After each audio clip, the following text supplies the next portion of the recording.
तेरे आज आमर रकी ना गोटे नुआ अतिथि आसिले तार सेवा जत्न लगी पड़ते आमर सान झील क्षीर ठंडा कर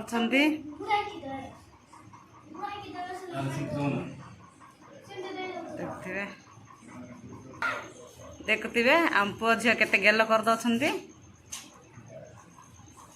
आमर छोट झीर पूरा एत इच्छा कुकुर बोले से कांदिला बोले आज आणले आम रकीर जन्मदिन आम रकीर जन्मदिन है मार्च 10 देखुवे आम रकी केते सुंदर बिस्कुट क्षीर खाई दौची रकीर जत्न नेउछंती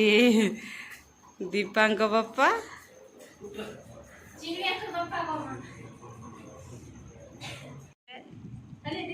टेटिया दिया बिस्कुट क्षीर से सब खाई देछि देखुवे आम दीप्ति माँ भी केते सुंदर ये कर क्षीर ठंडा कर रखी कुकुर बोले केते गेल केते ये कर झील तार बोले टाइम देकी क्षीर ठंडा कर तार पाठ पढ़ा छाड़ी